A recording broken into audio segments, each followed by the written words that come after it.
Magandang oras mga kababayan, mga kaguling boy. Meron tayong bigyan ng reaksyon dito. Ito yung napabalitang next move ni Donald Trump ay ang Greenland. Ang Greenland, kukunin ni Trump by hook or by crook? Well, ilang ano ba dito? Option meron si Trump. Meron daw tatlong option si Trump dito eh. Una ay bibilhin ito. Pangalawa ay makipag-deal sa gobyerno ng Denmark. At pangatlo ay by force. Kung ayaw talaga, ipukunin niya ni Trump. Dahil nga, yan ang pinaka-depensa ng Amerika bago tamaan ng Amerika ng mga nukes or ballistic missiles ng China at Russia. Ang Greenland ang napagagandang lagyan ng mga interceptors para hindi makarating sa Amerika yung mga kung matuloy man ang giyera. Kaya yan ang pinaka talaga ni Trump. Parang defensive wall yan ng Amerika. Kaya kailangan nga mabuha ni Trump. At isa pa, ang Denmark ay mas malayo na sa Greenland eh. Ang Amerika ay malapit. Yan kasi ang talaga ni Trump. Kung ano yung malapit sa kanya ay kukunin niya by diplomacy or by force, wika. At ang nagkakaano dito ay naghanda na daw ang Denmark magipaglaban daw sa Amerika eh. Hindi nila ibibigay ang ano na yan, ang region na yan kung saan puro ice, malamig, kunti lang yung population. Eh, bakit naman, di ba? Para naman yan sa depensa ng Amerika at European Union. Kapag naharang ni Trump ang mga missiles ng Russia at China, well, yan ay na rin, parang depensa na rin sa European Union. Kaya medyo magkawatak-watak ngayon ang NATO tsaka Amerika. Pero sa huli ay tatawag pa rin sila sa tulong sa Amerika eh. Kapag kalaban nila si Putin, walang ibang makapag-pacify kay Putin kundi Amerika lamang. Okay, so ito ang video ating panoorin.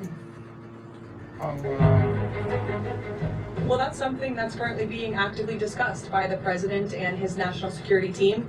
And I would point out that the acquisition of Greenland by the United States is not a new idea. This is something that presidents dating back to the 1800s have said is advantageous for America's national security. The president has been very open and clear with all of you and with the world that he views it in the best interest of the United States to deter Russian and Chinese aggression in the Arctic region. Alright, so yan nga.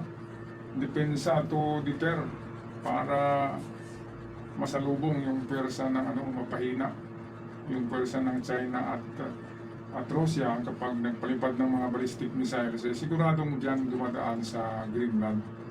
Kaya Greenland ang unang dapat depensa dyan ng Amerika. Dito naman sa Indo-Pacific, ang unang depensa ng Amerika ay tayo, Pilipinas, and then Taiwan, and then Japan. Itong tatlo na mga isla. Pang-apat na yung Guam, Marianas at Palau at Guam. Yan ay panghuli na, Hawaii, panghuli na yan. Pero yung unang haharang talaga sa China at Russia ay the first island chains. The Philippines, Taiwan at Japan. At yung Palau, ang layo-layo ng Palau eh. Marianas, malayo na rin. Malapit na sa Guam, Hawaii. Yun yung panghuling depensa kapag Indo-Pacific kapag barko ang atake sa Amerika, tayo talagang unang sasagupa dyan. Kaya nag-invest si Trump ang Amerika sa Pilipinas ng bilyon-bilyon. At hindi lang yan, mga armas. At lahat ng makabagong gamit sa digmaan. Okay, kaya meron tayong video dito, courtesy ni Pangki Sharma, na ating bigyan ng reaksyon.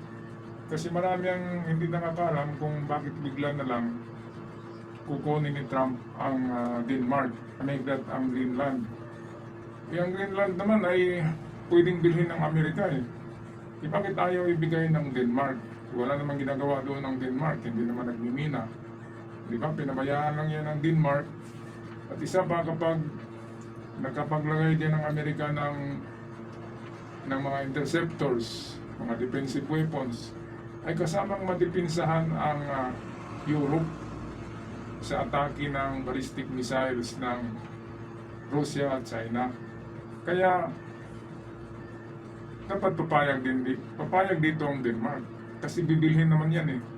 Pero kapag ayaw nilang ibigay, sabi ni Trump is idaan niya sa pwersa. I-invade niya talaga yan kung ayaw nilang ibenta. Okay, patuloy tayo sa video, courtesy ni Parky Sharma. Donald Trump is treating the presidency like a property empire, a global real estate portfolio backed by the world's most powerful military. He's already set his eyes on the next target, Tama. Greenland. Let's talk about Greenland in 20 days. By the way, I will say this about Greenland. We need Greenland from a national security situation. It's so strategic. I just say this. We need Greenland from the standpoint of national security. And the European Union needs us to have it. And they know that. Tama. There are three options on the table: buy Greenland, sign a legal pact, or send in the US military. Okay, so ito yung tatlong opsyon ng Amerika at ng Denmark. Denmark kasi ang nagmamayari ng ng Greenland. So una ay bibilhin naman talaga ni Trump. Katulad ng Alaska, di ba? Binili ng Amerika from Russia ang Alaska noon. At ngayon gustong bawiin ni Putin, hindi na pwede yung bininta na eh. Option number 2, sign a legal pact, kasunduan. Maganda itong option number 2 kasi kasunduan eh. Kung ayaw ibenta. Option number 3, military. Kung ayaw nila. Eh siyempre, alam nga naman, magpahuli si Trump. Ang China pala, kung hindi nakuha ni Trump ang Venezuela, ay sa China na ang Venezuela eh. At mapalibutan ng Amerika, tahimik lang ang China eh. Yun pala, ginagapang na ng China ang Latin America. Siyempre, ang Latin America ay South America yan. Nasa hemisphere lang yan ng Amerika, nasa neighbors lang yan eh. Kasi North America, South America, ang United States ay nasa North. Ang South America ay itong mga Latin na countries. Which is dapat sana sa Amerika yan eh. Ginapang ni Xi Jinping ang layo-layo ng China. At nakagapang pala, ngayon ay iyak si Xi Jinping eh. Dahil napakalaki pala ng kanyang investment ng China sa Venezuela. Nagpapautang pala ang Venezuela, ang China sa Venezuela para bibigyan sila ng langis ng Venezuela in return, or ang China ang magmimina ng langis sa Venezuela. Ngayon ay iyak ang China dahil nga si Trump nang nagpatakbo ng Venezuela. At ang makukuhang langis ay mapunta sa Venezuela. Pero yung mga magmimina dyan ay Amerika na. Kasi hindi maganda ang mina ng langis dyan sa Venezuela. Kaya pagandahin ni Trump. At ang plano naman dyan ng Trump ay may hati ang bansang Venezuela. At least nawala yung talikala ng mga tao. Kasi yung mga tao dyan ay tapot na tapot eh. Kasi diktador si Maduro, magsalita ka ng masama, ay pwede kang makulong o matiklo.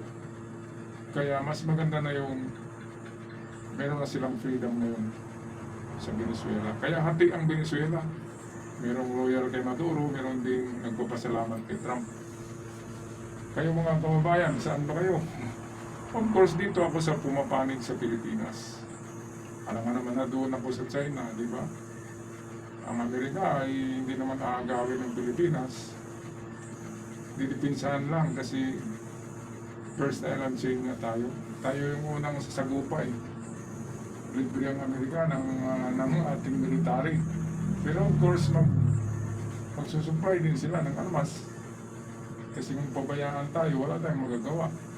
24 hours lang tayo tapos na tayo. Ang mga insig na yan. Okay, patuloy tayo sa balita ni Parky Sharma. Let's break it down for you. Option 1, buy Greenland. The idea is not new. Trump floated it back in 2019 during his first term in office. And the logic is quite simple. Offer Denmark a deal. He briefed American lawmakers on Monday and he mentioned that Donald Trump wants a purchase, not a war. At least not yet. So that's the first option, buying the island. Option 2 is forming a compact of free association. What does that mean? What is a compact of free association? It's basically a treaty, a special kind of deal. The US already has such treaties with 3 Pacific islands, Micronesia, Marshall Islands, and Palau. Ayan, so itong treaty ang maganda. Kasi hindi kukunin ang Greenland, di ba? Hindi kukunin katulad sa Palau. Kung treaty katulad yan sa Pilipinas, maglalagay lang sila ng ITCA sites, maglalagay lang ng mga base militar ang Amerika, ang Greenland ay sa Denmark pa rin. Kaya kung ako ang presidente ng Denmark, ay sa option number 2 ako, make a deal with Donald Trump. Kasi kung ibibenta mo yan, ay siyempre pagdating ng panahon ay magkano ka, di ba? Magsisisi ka. Bakit mo bininta? Ang Denmark daw ay, ang Greenland ay meron ding ano yan makukuha ang mga ginto diyan. Meron ding mamimina, kaya nga lang mahirap minahin kasi snow. At of course malamig. Okay, kaya option number 2 ang pinakamaganda. Alam nga naman na pangatlo, gira eh. Agawin ni Trump yan by hook. Santong paspasan o santong dasalan, kukunin niya ni Donald Trump. Kasi diyan talaga ang pinakamagandang paglagyan ng mga interceptors. Kasi nukes palagi ang pinag-ano ni Putin eh. Palaging nuclear yung sinasabi ni Putin. Kaya kailangan talaga ng rehiyon o bansa na mapaglagyan ng maraming interceptors ang Amerika. Missile interceptors. Okay, tapusin natin ang video with Palki Sharma. This creates a special relationship, a free association as they call it. It means that these countries stay fully sovereign. But in some areas like defense, it is the United States that calls the shots. Trump could take a similar path with Greenland. In exchange, Greenland would receive financial support and military protection. The third and final option is the use of military force, and it would be the most extreme move. Like we've been telling you, Greenland is not a rogue territory like Venezuela. It is part of the Kingdom of Denmark. Greenland governs itself, but its defense and foreign policy remain in Danish hands, and Denmark is a member of NATO. Okay, so miyembro nga ng NATO. Sabi ni Trump ay gusto rin ng NATO na na makuha niya ang Greenland para nga makapaglagay ng proteksyon doon. At kapag protected ng Amerika, ganun din protected din ang NATO sa mga ballistic missiles na papaliparin nitong Russia at China. Alright, at maganda pala ang plano ni Trump sa Denmark at Greenland. Sa option number 2 ay hindi lang pala gagawa ng deal, kundi suportahan niya ang mga tao sa Greenland financially, susuportahan niya at protected militarily. Kompleto. Kaya kung ako'y taga Greenland, kung sino man ang gobernador diyan, siyempre papayag ako, di ba? Pero ang presidente ay taga Denmark eh. Kung ako ang presidente ng Denmark, payag na rin ako. Wala namang malalaking mina diyan sa sa Greenland na yan, kasi Iceland eh. Pinabayaan lang yan ng Denmark. Tapos ngayon napupunin ni Trump. Ayaw nila, bibilihin naman yan. Di ba? Di ba ka mapunta sa option number 3 ay walang mapala ang Denmark niyan.